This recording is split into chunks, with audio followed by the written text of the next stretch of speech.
Bien, bonsoir. Parachat Vayeshev 5785. Dans la paracha, il y a beaucoup de sujets. On va essayer d'en aborder quelques-uns et de faire le lien entre eux. La première question, ça sera la suivante. Au début de la paracha, on dit Eletolot Yaakov, Yosef ben Sheva Esri Shana. Voici les descendances de Yaakov. Yosef ben Sheva Esri Shana. Yosef, il avait 17 ans. Hayaro Echav, il était berger avec ses frères, Batson. Veunahar, il était jeune homme, etc. Alors, comment ça se fait qu'on dit voici la descendance de Yaakov? Yaakov, il va avoir 12 enfants et il a 12 enfants. Et Yaakov, c'est pas sa seule descendance. Donc, comment ça se fait qu'on dit voici la descendance de Yaakov, Yosef? Première question. Deuxième question. On voit des événements plutôt très étonnants. Le premier, c'est les rêves de Yosef. Les rêves de Yosef, il, euh, il, euh, il raconte que globalement, ses frères ils vont se prosterner devant lui par l'image de gerbe, de blé, l'image d'étoiles. Mais en tout cas, ils se prosternent vis-à-vis pour lui, quoi, devant lui. Et pourquoi il raconte ses rêves? C'est de façon évidente que il va y avoir une haine des frères vis-à-vis de lui-même. D'autre part, troisième question, comment ça se fait que Yaakov, il aime Yosef et il lui fait une tunique particulière, qui est honnête passime. Donc, quelque part, il y a du favoritisme. Ben, c'est quand même très étonnant. Yaakov, on peut même pas s'imaginer, comme je le dis tout le temps, Yaakov, si on imagine Yaakov, Abraham, Yitzhak, nos pères, comme comme des anges, comme des êtres incroyablement hauts, alors nous, on est des hommes. C'est pas moi qui dis ça, c'est le Gaon de Vilna. Mais sinon, on les considère comme des hommes, alors nous, on est des animaux. Donc, il faut comprendre. Donc, quand on voit que Yaakov, il a favorisé Yosef, alors on peut se poser la question. C'est la troisième question de notre shiur. La quatrième, elle est un petit peu générique. Quatrième question, c'est puisqu'en fait, il y a ce qu'on appelle l'effet boomerang. Mida keneged mida. Alors, pourquoi on a besoin de tant d'événements pour que finalement Yosef descende en Égypte, Yaakov descend en Égypte, et là-bas, on se trouve tous en Égypte, et on arrive dans les parachiotes de Shemot, etc., la Gada, la sortie d'Égypte. Pourquoi tout ça provoqué par des petits événements qui ont conduit à la vente de Yosef par ses frères et qu'il soit de ce fait vendu pour descendre en Égypte? Pourquoi il faut tous ces événements-là? Et la dernière question, comment Yosef a pu résister à Madame Potiphar, une des femmes les plus belles du monde, et surtout qui cherchait à le séduire, qui cherchait à la séduire dans tous les domaines, dans le domaine du physique, comme dans le domaine aussi de la rhétorique spirituelle. Donc elle mélangeait tout. Une fois c'était une facette spirituelle, une fois physique, une fois entre les deux. De la même façon qu'elle se changeait plusieurs fois par jour pour évoquer et tenter de séduire Yosef, de la même façon, sa rhétorique verbale et la profondeur de ses paroles changeait et elle mettait toutes les façades de la séduction possible et inimaginable à tous les niveaux. Comment lui, il a pu résister? C'est pas, ça reste, malgré ce qu'on a dit précédemment, un être humain, même si c'est comme un ange. Mais ça reste avec une possibilité de fauter. Et il ne l'a pas fait. Comment il a pu résister? Alors, d'abord, on voit, hein, Euh, on va réviser un petit peu toutes les questions, revoir un petit peu toutes les questions. Première question, Yaakov, sa descendance, c'est uniquement Yosef. C'est très étonnant. Comment ça se fait que là, on nous dit, Ele Toldot Yaakov, Yosef, pas les autres. Deuxième question, les rêves de Yosef. Pourquoi il raconte ses rêves à ses frères?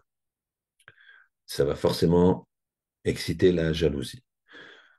Troisième question, Yaakov, il fait un vêtement particulièrement beau qui est honnête Passim à son fils Yosef. Ça va, c'est du favoritisme, ça va donc attiser la, la haine entre les frères. Quatrième question, plus générale, puisque dans tout ce qu'on fait, ça a un effet boomerang, Mida keneged Mida. Donc ça veut dire que il y a quelqu'un réagit d'une certaine façon, alors il va se passer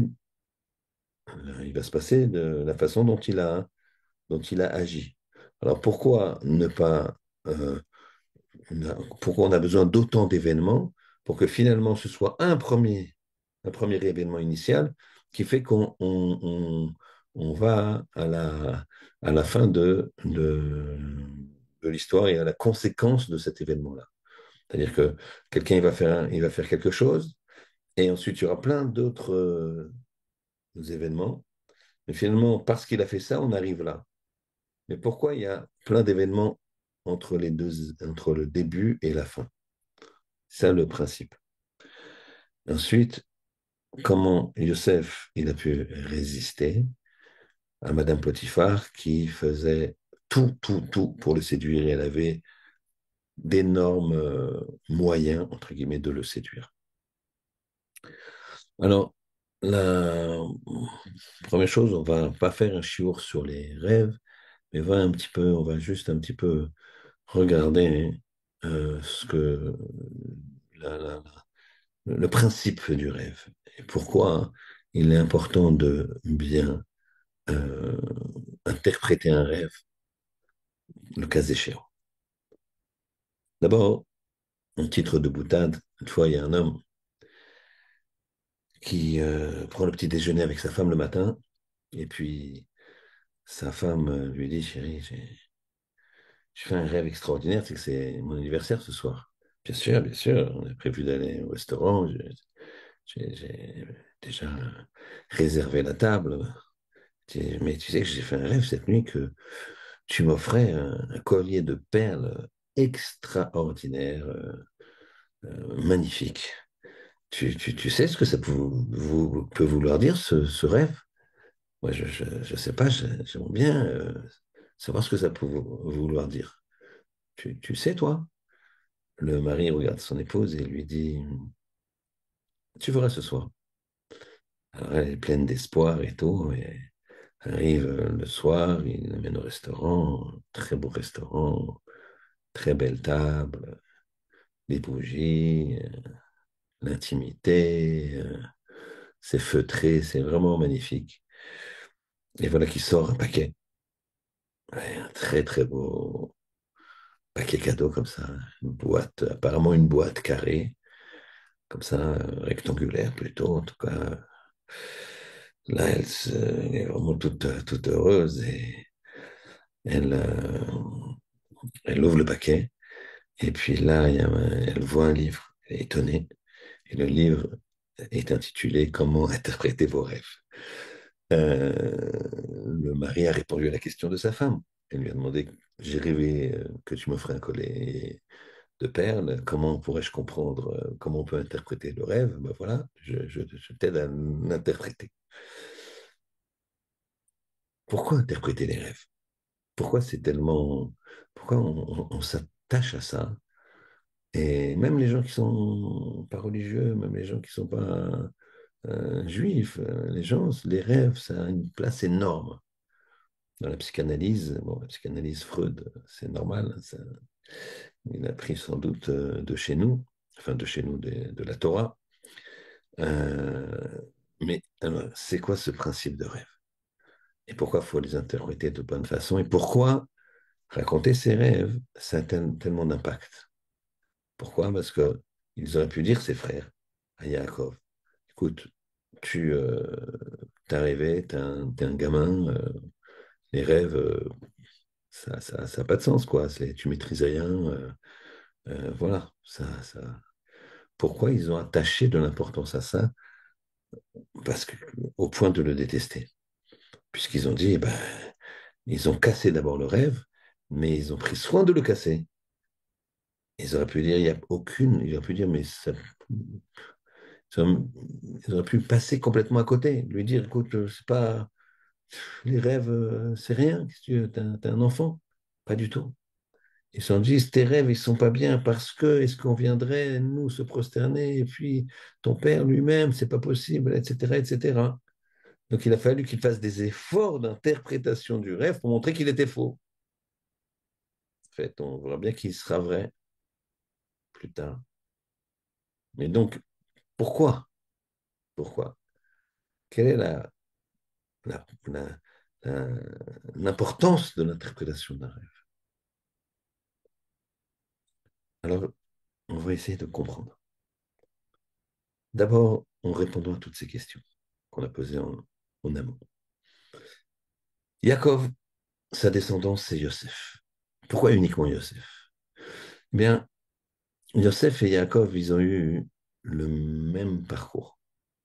Les deux, c'est les aînés de leur mère. Les deux, ils ont été haïs par leurs frères. Les deux, ils ont voulu être tués par leurs frères. Donc, ils comprennent chacun la douleur de l'autre. C'est exactement ce qui s'est passé pour Yaakov, c'est passé pour Yosef. Les deux, ils ont eu leurs enfants en galoute, en dehors de la Terre Sainte. Et ça, c'est fondamental. Pourquoi? Parce qu'éduquer des enfants en galoute, c'est pas la même chose que les éduquer en Terre Sainte. Quand on éduque les enfants en galoute, eh bien, il y a les valeurs de la galoute qui imprègnent, qui sont dures. Attention, parfois, malheureusement, on peut être en Terre Sainte, en Eretz Kodesh, et avoir malheureusement des valeurs de la galoute. On ne dira de mal de personne, mais vous comprenez que ce n'est pas une question de situation géographique, bien que la terre sainte, Eretz Israël, elle a une kedusha exceptionnelle.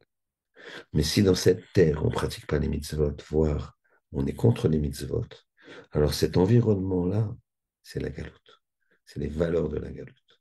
Et ça, c'est compliqué. Là, c'est extrêmement difficile. Mais un homme, un Rav, qui s'appelle Rav Unger. Rav Unger, c'est un Rav que certains connaissent, puisque parfois Torah Box va traduire un petit peu ses shiurim, courts comme ça. Et il a raconté sur lui-même que il avait, à l'âge de 17 ans, il n'était rentré dans une shul, dans une synagogue, qu'une fois dans sa vie, quand il avait 17 ans. Il est rentré à l'âge de 13 ans pour faire un défi, pour faire ce qu'on appelle un challenge.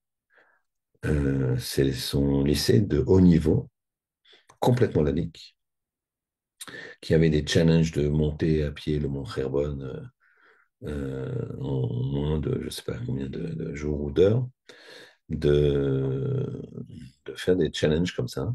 Et un des challenges, c'était de dire le jour de sa bar mitzvah une haftara devant un public. Et donc, il avait relevé le challenge. Et à l'âge de ses 13 ans, ça coïncidait avec ses 13 ans, c'était ça le challenge. Il a une choule à accepter de le faire monter.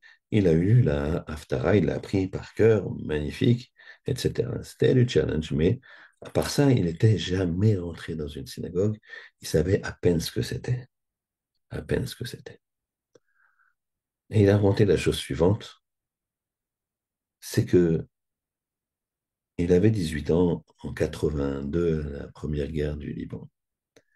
Il était en poste de garde avec son ami, qui était du même lycée. qui était de la même ville, son ami d'enfance. Et les deux, ils étaient dans la même unité. Et il avait 18 ans et demi, à peine. Et il était comme ça à la frontière. Et en pleine nuit, comme ça, il entend tout d'un coup un sifflement. Et là, il voit son copain qui était à côté de lui tomber. Il dit, qu'est-ce que t'as? Et il le regarde, il avait pris une balle dans la tête, mort sur le champ. Il a raconté était stupéfait. Et avant d'éclater en sanglots, que la douleur elle rentre, ce qu'il a senti, c'était que il n'avait rien eu le temps de faire. Et je cite ces mots qui sont durs, qu'il avait gâché sa vie. Alors j'enlève le côté que mort qui touche Hachem pour défendre, etc. Il n'avait pas, Raffinger n'avait pas à l'époque ce genre de réflexion. Mais pour lui, il y avait un potentiel qui avait été gâché. Et il s'est dit, je dois faire quelque chose de ma vie. Je dois aider les autres, je dois faire quelque chose de ma vie, je dois construire. Et il a demandé à être muté, vu le choc, et il a continué la guerre. Et ils l'ont mis ensuite dans dans un, dans une unité médicale. Et là, il a commencé à goûter à la psychologie, à la médecine comme ça pour aider les gens. Et il s'est lancé dans des études. Après ça, il a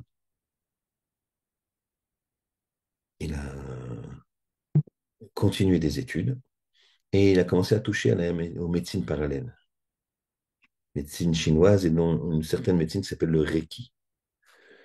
Et à l'âge de 27 ans, il était déjà très fort. Il avait un petit peu eu tous les diplômes possibles et inimaginables. Et il y avait une femme, spécialiste mondiale du Reiki, qui était venue donner une série de conférences en Israël. Il s'est inscrit, il a été la voir, et finalement, ils ont fait un deal. C'est qu'ils la suivent pendant un certain temps, qu'ils lui apprennent tout, et qu'ils viennent donc vivre à Los Angeles avec elle. On ne parle pas ici de vie, comment dirais-je, intime, on parle de professionnelle. En tout cas, il ne précise pas, mais on imagine. Et donc, il apprendra 3 ans avec elle, euh, jusqu'à l'âge de 30 ans, le Reiki et toutes ces méthodes, qui sont basées sur les noms, des noms, des noms, des mots, des mots. Et dans ces 3 ans, il a un tel niveau qu'il donne déjà des cours. Il raconte qu'il gagnait plus de, je crois, 10 000 dollars par semaine. Et, euh, et il voulait savoir apprendre encore. Et elle lui a dit, je peux plus rien t'apprendre. T'es au top de ce que je peux t'apprendre. La seule chose que tu peux apprendre, c'est là-bas, chez le Dalai Lama lui-même et avec entre guillemets, sa garde rapprochée. Donc lui, il a fait une demande, il a été là-bas, il a été accepté, mais il fallait faire un test. Il y a eu plusieurs tests, il les a réussis. Il a commencé à apprendre et à un moment, il y a eu le test ultime avant de passer au final. Ce test ultime, c'était de rester 6 mois sans bouger et sans parler. Bien sûr, on pouvait manger, évidemment le minimum, et ça se posait la tête comme ça, s'allonger pour dormir. Mais sinon, il raconte que sinon, toute la journée, on ne parle pas, on ne bouge pas. Il dit qu'il a tenu 1 mois, 2 mois, 3 mois. Le troisième mois, il commence à. Quatrième mois, ça devient de plus en plus dur. Ça commence le quatrième mois et avant la fin du quatrième mois, enfin avant la fin du cinquième mois plutôt, avant d'arriver au cinquième mois, il, euh, il bouge, il est comme ça. Les moines à côté de lui sentent qu'il va craquer, ils le regardent un petit peu sévèrement. Ils n'ont pas fait tout ça pour qu'il craque, mais finalement il craque. Et c'est pas quoi, c'est pas. ce dont il va parler, il n'a pas parlé depuis plusieurs mois. Et là sort les, les paroles de l'Haftara qu'il a faites quand il avait 13 ans, 20 ans auparavant. Et à ce moment-là, évidemment, c'est entre guillemets un échec. Il s'arrête, mais il a tellement de connaissances qu'il revient en Israël, il va commencer à faire du Reiki, voir que il y a des failles, il y a des choses bien dans cette médecine, mais il y a aussi des failles, que ça vient pas des mots, que ça vient d'une autre tendance, etc. C'est très, très intéressant. Évidemment, il commence à faire Teshuvah.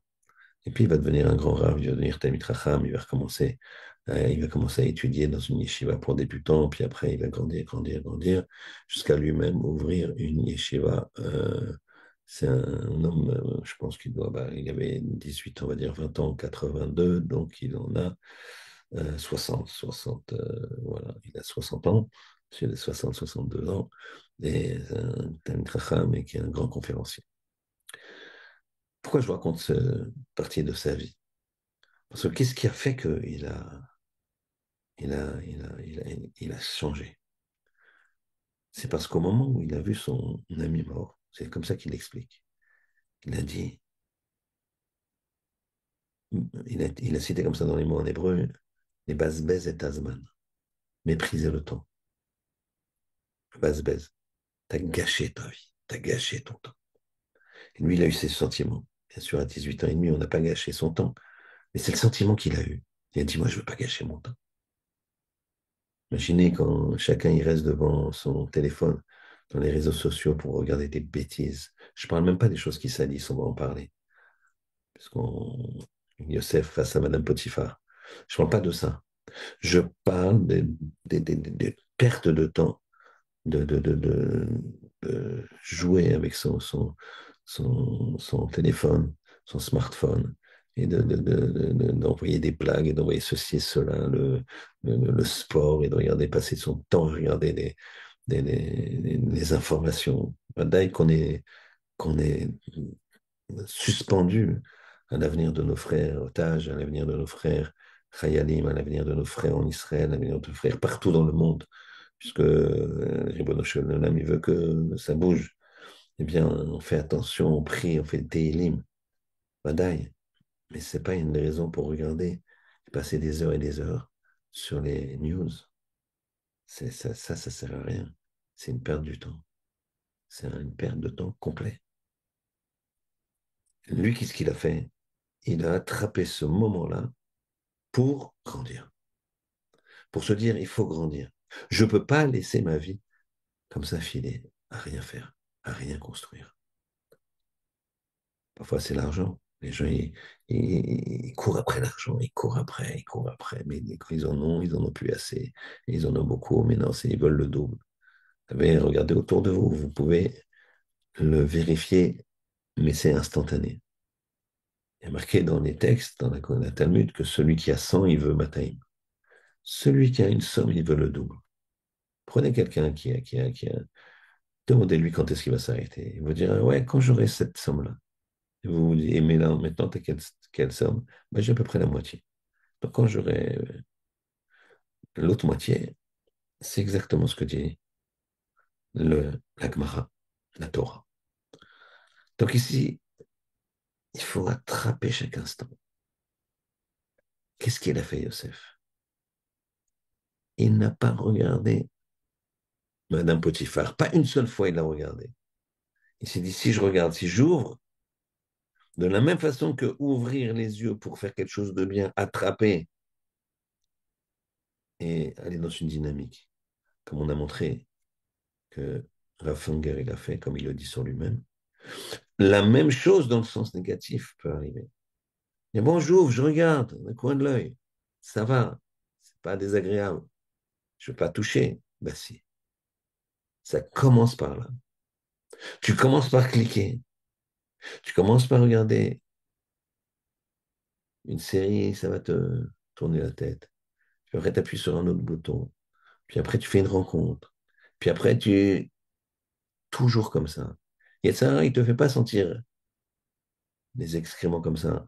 la bouse de vache. Il ne te met pas comme ça. Ça sent trop mauvais direct. Il va commencer à t'enlever le parfum des mitzvot, et t'enlever après le parfum de la cacheroute. Doucement, on est loin des huîtres. Mais bon, pourquoi tu manges aussi strict? Ça va. Et t'es en vacances, et puis voilà. Puis c'est Noël, attends, tout le monde, c'est les paillettes, c'est un peu comme Hanouka. Et, euh, et puis finalement, ça descend, ça descend, ça descend. Pourquoi tu as ouvert une petite porte? Les événements, ils dépendent de tes choix. Quand tu ouvres la porte, eh bien, tu as ouvert un nouveau chemin, une nouvelle possibilité de chemin. Ça vient répondre à nos questions. Regardez. La deuxième question, c'était quoi? Les rêves de Yosef. Pourquoi il les raconte à ses frères? Parce que Yosef, il sent que là, il y a quelque chose qui va changer, il faut qu'il raconte. Pourquoi? Il sent que c'est important. Il sent que quand je il lui envoie ses rêves, il doit les raconter. Alors, ses rêves, ils ont fait quoi? Que les frères, ils l'ont détesté, que les frères, ils l'ont vendu, il est descendu en Égypte, etc., etc. Maintenant, c'est plus complexe que ça. Parce que nos maîtres nous disent qu'en fait, Mida Keneged Mida, pourquoi il était vendu comme esclave? Parce qu'il a rapporté à son père, à Yaakov, que les frères, ceux qui étaient les fils de Léa, tous les fils de Léa, ils traitaient les fils de Bila et de Zilpa, qui étaient au nombre de 4, donc les 6 frères, les 6 fils de Léa, ils traitaient les fils de Bila et de Zilpa d'esclaves. Alors que c'est pas vrai, ils ne disaient pas ça. Ils disaient, puisque vos mères, c'était à un moment les servantes de notre mère, de Léa et de Rachel, alors vous avez un statut, un certain statut. D'accord? Mais ils ne traitaient pas d'esclaves. Donc, Mida Keneged Mida, Yosef, il a été vendu. Alors, il a été vendu parce qu'il a fait les rêves et qu'il a déclenché une haine, ou il a été vendu parce que Mida Keneged Mida, il a traité ses frères comme étant des gens qui traitaient les fils de Bila et de Zilpa comme en disant que c'était des serviteurs, des esclaves. Alors lui-même était vendu en esclavage. Ou alors c'est parce qu'il a fait les rêves, parce qu'il a raconté les rêves. Bien, tout est lié. Tout est lié. Ce sont des petits événements. Et le plus important des événements, c'est le premier. Tu as ouvert la porte. Alors là, tout s'enchaîne. Maintenant, tout va s'enchaîner. C'est pour ça que Yaakov, lui, c'est pareil. Lui, vous voyez, tu sais, Yaakov, on a dit la semaine dernière, il est sorti. Il a ouvert une porte. Bien sûr, sur l'ordre de sa mère, l'ordre de son père. Mais il a ouvert une porte pour grandir, pour s'émanciper, pour aller au combat face à Lavan, face à Esav, pour faire sa famille, sa lignée, la lignée du clan d'Israël. Ouvre une porte quand tu sors. Là, c'est pareil. Là, Yosef, il a ouvert une porte. Quand tu ouvres une porte, eh bien, le chemin se dessine. Et lui, il sentait que c'était pour le bien. Bien sûr, il a souffert énormément, c'était terrible. Il a souffert énormément. Ça aurait pu se passer d'une autre façon.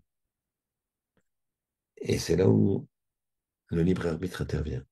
C'est là où on a dit l'effet boomerang. C'est là où, de la même façon que Yaakov, ça a été très dur pour lui. Et bien pour Yosef, ça a été aussi très dur pour lui. Mais finalement, ils ont réussi. Donc, c'est ça qu'il faut, qu'il faut bien, bien comprendre. C'est des petites choses qui font que on va réussir. Ou chas shalom, le contraire, des petites choses. Il faut être très vigilant, très vigilant. Un grand homme, c'est pas quelqu'un qui fait une grande chose. Le héros, c'est pas comme dans les livres, c'est pas comme dans les films. Quelqu'un qui est comme ça, c'est un petit soldat. Et tout d'un coup, il fait un acte de guerre incroyable. Il tue le général adverse, tac, tac, tac. Pendant 2 jours, c'est un combattant hors pair comme ça. Il est poussé par l'adrénaline, il est incroyable. Tous les coups portent. Et grâce à lui, le royaume est sauvé. C'est pas ça le héros. Le héros, c'est le héros de tous les jours. C'est quelqu'un qui arrive chaque jour, être cohérent avec lui-même, avancer, avoir une, un chemin qui le mène vers le haut et qui, il peut tomber. Ça peut tomber. Cette fois, le tzaddik qui tombe, il remonte. Et même quand il tombe, ça fait partie du projet qui fait qu'il va remonter. C'est comme quand quelqu'un il prend de l'élan, il tombe sur un trampoline et boum, il va remonter plus haut. C'est ça le principe du tzaddik. Il va prendre une petite décision pour grandir. Au contraire, le rachat, il va faire le contraire. Dans la Gemara Chagiga, il y a l'histoire de Elisha ben Abouya.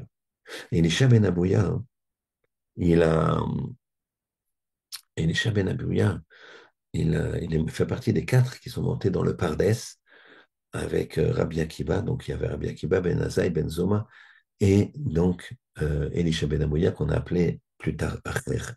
Qu'est-ce qui s'est passé? Comment ça se fait que Elisha ben Abouya, il a tout rejeté? C'était le maître de Rabbi Meir. Vous imaginez la grandeur. Eh bien, il y a plusieurs versions. La version qui est dans Chagiga est la suivante. Vous savez qu'il y a une, un principe dans les cieux, c'est que les anges, ils sont toujours debout. C'est pour ça que nous, on se met debout quand on fait la Hamida, on se met debout le plus possible à Kippour, parce qu'on veut ressembler à des anges, parce on s'habille en blanc, comme les anges, ils sont en blanc, comme les blancs, il n'y a pas de faute, comme les anges, eux, il n'y a pas de notion de faute, encore qu'on va voir quelque chose maintenant. Euh, ils sont sur un pied, donc c'est pour ça qu'on serre nos jambes, etc., etc. Et ils ne s'assoient pas. Ils n'ont pas la possibilité de s'asseoir, ils n'ont pas le droit de s'asseoir. Maintenant, il y a un ange ultra puissant dont on ne dit pas forcément le nom, je vous le dis une fois parce qu'on est en chiot, donc on est protégé, mais on ne répétera pas trop, ça s'appelle Matatron, on appelle là plutôt Matat, ou Matat plus loin Ron, et cet ange-là, il a une force exceptionnelle, et Akadosh Baruch Hu lui permet de s'asseoir 1 heure par jour. Vous savez pourquoi? Pour écrire le mérite des Juifs. Il écrit le mérite des Juifs. Là, là, écoutez le chiot. Eh bien, il y a marqué comme ça, voilà, Eliaou, il écoute le chiot, tel jour, telle heure, bravo, c'est Matat, il écrit ça là-bas, dans un livre, chaque sroute de chaque juif, il l'écrit, en temps réel. Et donc, Akadosh Baruch Hu, comme il aime qu'on dise du bien des juifs, alors, il lui permet de s'asseoir. Elisha ben Abouya est monté dans les sphères supérieures, là-haut dans le ciel. Et il a vu Matat. Il était assis. Il a dit, c'est pas possible qu'il s'assoie. Pas possible. Je sais de Moshe, Sinaï, etc., qu'un ange ne peut pas s'asseoir. Donc, la Gemara rajoute Chaz Shalom, Dieu préserve, il y a peut-être 2 puissances. Chaz Shalom. Qu'est-ce qui se passe immédiatement? Une cohorte d'anges vient, saisit Matat et lui donne 60 coups de fouet de feu. 60. C'est des coups de fouet en feu. Donc, je ne sais pas si vous imaginez, ça montre que Matat, même s'il est ultra puissant, il est quand même pas si puissant que ça. En tout cas, par rapport à l'ultra puissance. Malgré ça, et Shabbat Nabouya, il bloque son cœur. Et il dit, non, il y a quelque chose qui ne va pas là. Il s'assoit. Et en plus, il y a une voix du ciel qui dit, au moment, pendant qu'il reçoit les coups, Matat, qui dit, pourquoi tu t'es pas levé quand tu as senti, parce que voyez, c'est pas une question de vision, quand tu as senti que cet homme-là, il allait te voir, avant qu'il te voie, il fallait te lever pour pas faire le trouble dans sa tête. Donc, puisque tu t'es pas levé, et ben maintenant, tu prends des coups, tu es puni. Bon, ça y est, t'as bien une preuve là, ma tante, que il n'y a pas de puissance absolue chez Matatron. Et pourtant, Riri et Shabenamoya, il garde ça. Il garde, il a attrapé. Et ça, on ne lui pardonnera pas. Et on va lui dire, ta tchouva, on n'en veut pas. Il y a une voix du ciel qui dit, Chouvou, chouvou, banim shovevim. Revenez, revenez, mes enfants rebelles. Chutz, mir, acher. Excepté acher. Comment il a été appelé acher, puisqu'on a dit qu'il s'appelait Nesha Ben Abouya? Il a été appelé acher à l'occasion de l'histoire suivante. Il s'est dit, bon, alors on ne veut pas que je fasse teshuva? Très bien, alors j'ai perdu le monde futur. Alors je vais kiffer le monde en bas. Et il a été voir une femme qui se vendait. Très intéressant. Pas qu'il a été manger du jambon beurre, qu'il a été, je sais pas moi, euh, j'ai des graisses interdites. Je sais pas quoi faire. Tout de suite, il a été voir une femme. Et d'ailleurs, c'est cette femme-là. Quand il est venu, il lui a dit, viens avec moi. Il lui a dit, mais tu t'es pas Elisha Ben Amoya, dont le nom, tellement sage que le nom, il fait le tour de la terre. Il a dit, il n'a pas répondu. C'était Shabbat. Et il a déraciné un radis. Donc il a fait une chose passible de la peine de mort Shabbat, mais sans profit. Il a fait une avéra, il n'y avait pas un profit derrière. Quelqu'un qui a mangé quelque chose, c'est parce qu'il le taref, bon, ben, il a envie de manger cette chose-là. Il y a un profit. Là, il a fait une avéra, il a déraciné, comme quelqu'un il va déchirer quelque chose, il n'a aucun profit de ça. Et il déchire, c'est Shabbat, il fait exprès de déchirer. Donc il n'a aucun profit, et qu'est-ce qu'il fait? Il transgresse.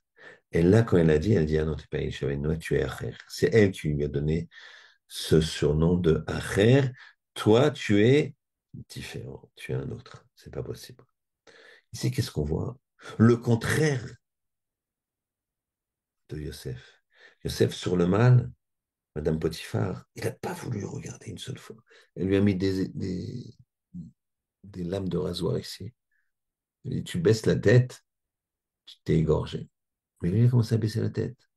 Il a ouvert les yeux, il a fermé les yeux. Il ne fallait pas le voir. Elle ouvrait les yeux comme ça, il mettait les yeux en arrière comme ça pour pas voir. Elle lui a mis un joug comme ça, et elle s'est mise par terre. Elle lui a mis quelque chose pour la tête. Là, pareil, il a fermé les yeux, etc. Elle a menacé de le tuer, de lui tout. Il a dit, je fais pas la moindre ouverture, la moindre brèche pour fauter.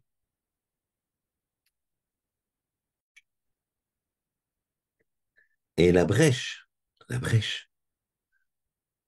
c'est ça, le rapport entre ce qu'on est en train de vivre maintenant et Hanouka.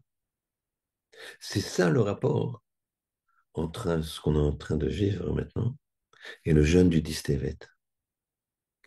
Bien sûr, ça va venir après Hanouka, mais très vite après. On est en hiver, c'est les événements, il y a des brèches, il y a des moments. Le 10 Tevet, c'est juste le petit événement où c'est pas la brèche dans le sens où la muraille est ouverte, puisque ça, vous savez que c'est le 17 Tammuz, c'est la brèche dans l'événement. Yerushalayim est encerclé. Petit début, le début, mais c'est le plus grave. Le début, c'est toujours ça qui mène, qui ouvre le chemin. C'est pour ça que le 10 Tevet, quand ça tombe un vendredi, comme cette année, eh ben, il faudra jeûner jusqu'à Shabbat. Et qu'à l'époque où il n'y avait pas le calendrier, où le calendrier était fixé par le Sanhédrin, et quand ça tombait le 10 Tevet, Shabbat, et ben on jeûnait même Shabbat, comme Kippour. C'était le seul jeûne qu'on ne reportait pas avec Kippour. Eh bien, c'est ça le principe. Yaakov, sa descendance, c'est Yosef parce qu'ils ont eu les mêmes brèches, les mêmes actions qui ont fait qu'ils ont attrapé l'événement pour essayer de grandir le plus possible. Les rêves de Yosef, ils étaient fondamentaux. Pourquoi? Pourquoi il les a dit à ses frères? Il sentait que là, il y avait le début d'une histoire. Il sentait que c'est sûr que c'était pas bien de leur raconter ça, puisque quelque part, c'était pas très valorisant pour eux, parce qu'il était beaucoup plus jeune qu'eux. Mais en même temps, il s'est dit, c'est ça qu'il faut faire. C'est ce chemin-là qu'il faut faire. C'est le début de quelque chose de grand. La même chose pour la Kétonet Passim.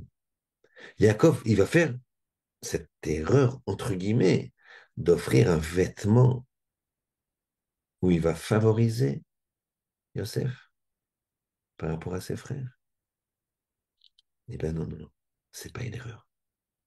C'est la première étape d'un événement, ce clin d'œil-là. La preuve que c'est pas une erreur, c'est que Yosef, quand il va, pas dans cette paracha, mais dans la prochaine, quand il va se dévoiler à ses frères, il va donner plus de cadeaux à son fils Binyamin, plus de vêtements, plus d'argent. Ah, encore, il favorise. Ah, on voit bien que là, les frères, ils ont accepté ce favoritisme, entre guillemets. Ils ont travaillé. Ce qu'auraient dû faire les frères initialement, finalement, ils l'ont fait. C'est ça, la, entre guillemets, la teshuva. Je me permets de parler comme ça parce que c'est nos maîtres qui parlent comme ça. C'est pas une analyse personnelle. Donc, c'est ça le principe. C'est ça le principe de Sven Yaakov. Tu t'installes, c'est pas pour t'installer. Tu t'installes pour réfléchir comment tu vas repartir de plus belle. Quelle est l'ouverture, quel est l'événement qui peut être presque anodin, qui va faire que j'attrape ça et je vais grandir. Une fois, quelqu'un m'a raconté, quand je lui posais la question, souvent quand les gens ils font teshuva, alors j'essaie de, quand ils me sollicitent, d'étudier avec eux, de leur apporter du temps. Et souvent, ils réussissent très très bien et c'est pas du tout moi, c'est eux, 100% qui font leur choix. Et souvent, je leur demande, comment ça se fait que tu as fait tes chouvas, tu étais dans un tel milieu, dans un tel déjà, et comment tu as fait? Un garçon que j'ai connu qui avait 17 ans, quand il avait 17 ans. Euh, je lui ai posé cette question quand il avait 22 ans, il était allé Shiva, il allait se marier, mariage religieux, il sera frère à mi-temps, et l'autre mi-temps, il travaille, il a beaucoup d'enfants, etc. Je parle d'une histoire qui a déjà presque 20 ans. Et je lui avais dit, qu'est-ce qui a fait que tu as fait tes choix? Il m'a dit, un événement, un événement. Un jour, j'étais là, du jour de mes 17 ans, en première ou en terminale, je crois que c'était première, et j'étais au McDo. Donc quelqu'un qui ne connaît rien, un petit peu à l'image de Rafanger, puisque lui m'avait dit qu'il avait mis les tzitzit, les téphilines, puisque j'avais commencé par lui apprendre à remettre les téphilines, et remettre c'était quoi? C'était qu'il les avait mis une fois le jour de sa bar mitzvah, depuis ils étaient rangés dans un placard. Et donc, il est éduqué dans un lycée goy, valeur goy, tout ce que vous voulez, aucune cache-route, parents, rien. Voilà qui me dit, ben, un jour c'était un samedi après-midi, en hiver comme ça, il pleuvait, et j'étais au McDo. Et je ne savais pas quoi faire. Je mangeais un Big Mac ou je sais pas quoi. Et je me disais, est-ce que je vais au cinéma? Est-ce que je vais en boîte? J'ai appris à ce moment-là qu'il y avait des boîtes, même l'après-midi. Je ne sais pas si ça existe encore. Et il était comme ça, j'étais désabusé, envie de rien. Et puis j'ai vu un homme en chapeau de dos, avec deux enfants de 8 ans, 10 ans, comme ça, l'un un petit peu plus grand que l'autre, de droite, de part et d'autre de ce monsieur en chapeau qui marchait sous la pluie, mais d'un pas ferme et déterminé vers un endroit déterminé. J'imagine que c'était la Choule, où il revenait de la Choule, où il allait à la Choule. Et je me suis dit comme ça, je me suis dit, moi j'ai 17 ans, je sais pas ce que j'ai fait de ma vie, 17 ans, l'âge de Youssef, j'ai 17 ans, je sais pas ce que j'ai fait de ma vie.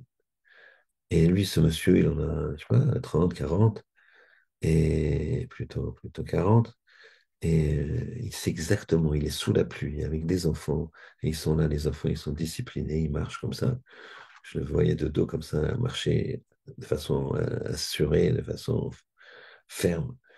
Et moi, je connais rien. Alors, je dis, il faut que je construise. Il faut que je construise ma vie.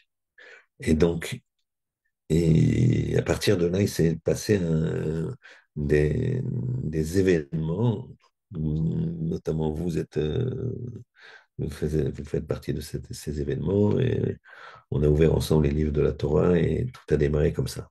Mais en tout cas, ce qu'il a fait, lui, c'est qu'il a attrapé à ce moment-là. Attrapé à ce moment-là. Il y a des choses qu'il faut attraper. Il faut attraper. Il y a beaucoup de Torah partout.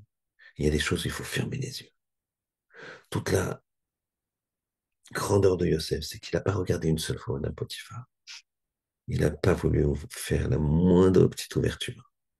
De la même façon qu'on doit prendre une ouverture comme cet enfant-là de 17 ans, comme ce garçon-là qui est au McDo, qui est là, il voit une ouverture, il comprend. Il n'est pas resté sur le fait que voilà, ce monsieur-là, il est décidé. Ce monsieur-là, voilà, il est dans la religion, chapeau, etc., les enfants en casquette, il est décidé. Et puis alors ça, j'ai envie d'être décidé, moi. Il faut que je vois qu'est-ce qui fait qu'il est décidé comme ça. Sous la pluie, qui sait qu'il y a personne dans les rues? Il y a un seul bonhomme avec deux enfants qui... Et j'attrape ça. Yosef, qu'est-ce qu'il fait? Il s'empêche de regarder.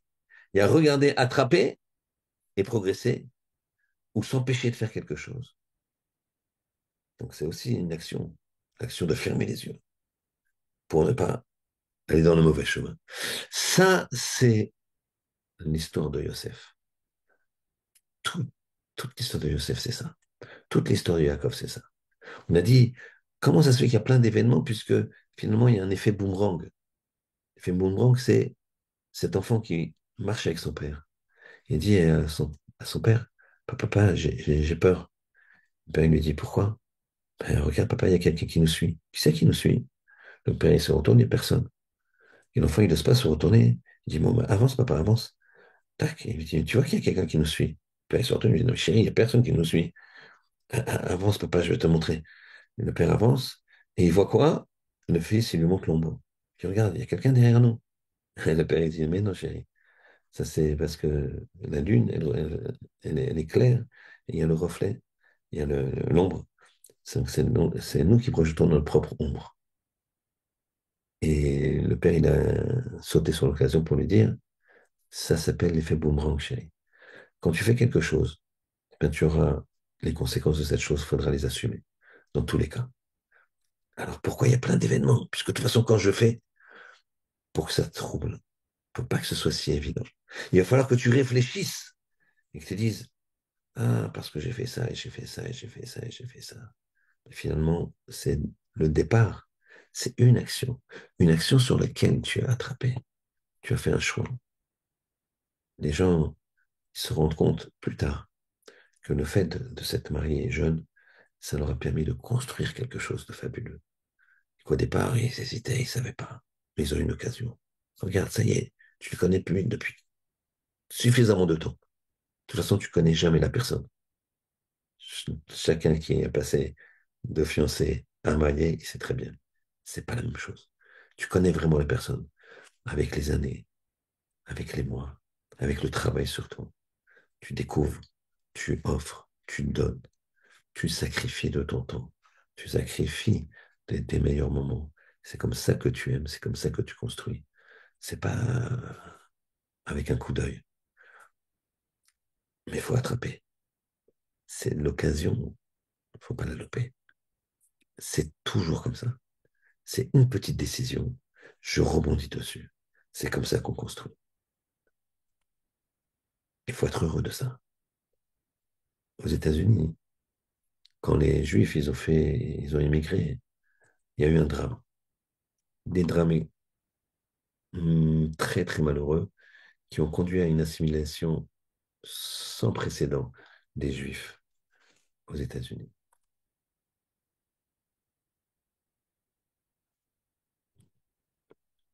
Les... Il y avait... On devait travailler le Shabbat, le samedi.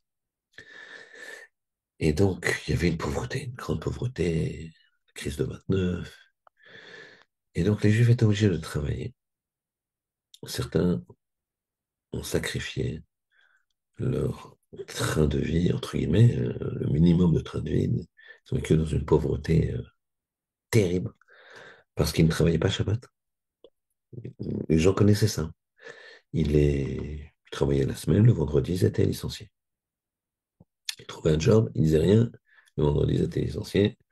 Ils disaient qu'ils ne revenaient pas le lendemain, on les payait les quelques jours qu'ils avaient travaillé, et ils avaient énormément de mal à trouver du travail.